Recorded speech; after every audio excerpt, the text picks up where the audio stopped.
मीनाक्षी गोराना, बड़ौदा से हूँ और लास्ट में 13 तारीख से मेरी तबीयत ठीक नहीं है। तो मैं जब यहाँ मीटिंग में आ रही थी तो मेरे हस्बैंड बोले मत जा, और मैंने बोला नहीं मैं जाऊंगी, क्योंकि आज 20वां दिन है और कल 21वां दिन है। और अल्पेश सर हमेशा बोलते हैं कि जिस काम को आप 21 दिन करते हो ना, आपको उसकी आदत पड़ जाती है आराम करने की। तो मैं कहा नहीं, आज तो मैं जाऊंगी कुछ भी हो जाए। और मेरी सासू माँ ने क्या बोला पता है, इसको जाने दे, आज ही तो वहीं से ठीक हो जाएगी। तो मोदी के करना जरूरी नहीं है, मोदी के अंदर आना बहुत जरूरी है। जब हम किसी चीज़ से प्यार करते हैं ना तो थकान होती है ना टेंशन होती है। जब हम उस काम को करते हैं तो अगर हमें कहीं भी किसी भी तरह का टेंशन है तो वहाँ पर आकर हमें आराम मिलता है। तो मेरे लिए मैं जो 5 दिन हॉस्पिटल में रही ना, उससे ज़्यादा सुकून मुझे आज ये 5-6 घंटे में मिला। So thank you so much इस वर्कशॉप को प्लान करने के लिए।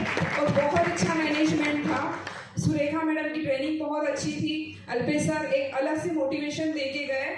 और मोदी केयर में आने से पहले ऐसे भी कुछ बिजनेस होते हैं वो मुझे पता ही नहीं था। मुझे एक ही चीज़ पता थी, जहाँ पर पैसा लगता है, बहुत सारे आदमी काम करते हैं, जगह होती है, वही बिजनेस होते हैं।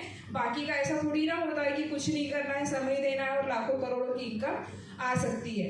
मेरी फ्रेंड ने मुझे ये बिजनेस बताया था और बता रही थी ऐसा होता है, ऐसा होता है, ऐसा होता है। तो हम लोग क्या करते हैं पता है, हमारे पास कोई भी चीज़ आती है तो हम अपने घर वालों से शेयर करते हैं। तो मैंने मेरे हस्बैंड को बोले पागल है, ऐसा थोड़ी ना होता है, मैंने इतना करोड़ों का इन्वेस्टमेंट किया है, मैं इतना कमाता हूँ, ये बोलते हैं इतना होगा, ऐसा कुछ होता नहीं है, तू रहने दे ये सब फालतू चीज़ें।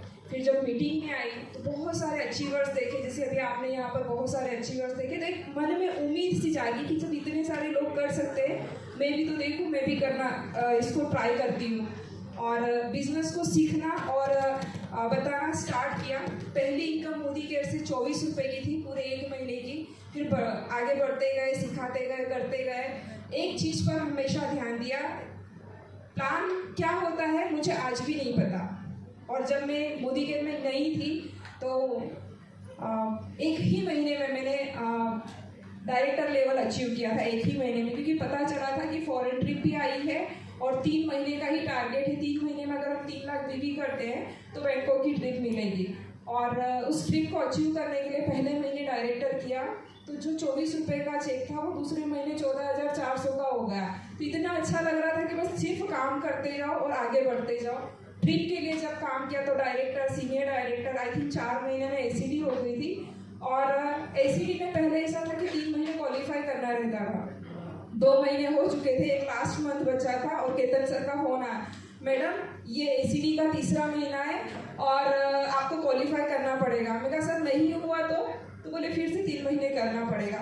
मुझे आधे घंटे में बुखार आ गया था टेंशन के कारण कि अच्छा ऐसा भी होता है। फिर वीरल सर से मैंने बात करी तो सर ने बोला मैडम आपकी कॉन्टेक्ट डायरी खोलो, कोई ना कोई तो ऐसा होगा जिसको आपने अभी तक मोदी केयर नहीं बताया, जिसका नाम आपकी लिस्ट में है। और वो लिस्ट में नाम है जो अभी यहाँ पर आकर बैठे हैं, सोनल जी परमार। मैं उनके यहाँ पर गई थी और उनको बताया था। और 2 दिन में 28,000 मुझे बीवी करना था। मैंने 3 फास्ट स्टार्ट किए 10%, और मेरे पहली फॉरेन ट्रिप मेरी क्वालिफाई हुई थी और आज वो यहीं बैठे हैं। तो आज हमारी डायरी में बहुत सारे ऐसे लोग हैं, हम सोचते हैं इसको कॉल करें कि ना करें। वही चेक बढ़ते बढ़ते 4.5 लाख रुपये महीना हुआ है। और 4 कार ले चुकी हूँ मोदी केयर से, 4-5 फॉरेन ट्रिप हो चुकी है। और एक इतना अमेजिंग बिजनेस है। मैंने लास्ट मंथ 20 दिन आराम किया, आई थिंक 10 दिन काम किया होगा, पर फिर भी इस महीने का चेक एवरेज 4.5 लाख रुपए का बनेगा। तो इतना अमेजिंग बिजनेस है और हम जैसे हाउस वाइफ के लिए तो ये वन ऑफ द बेस्ट है। Thank you so much. जय हिंद।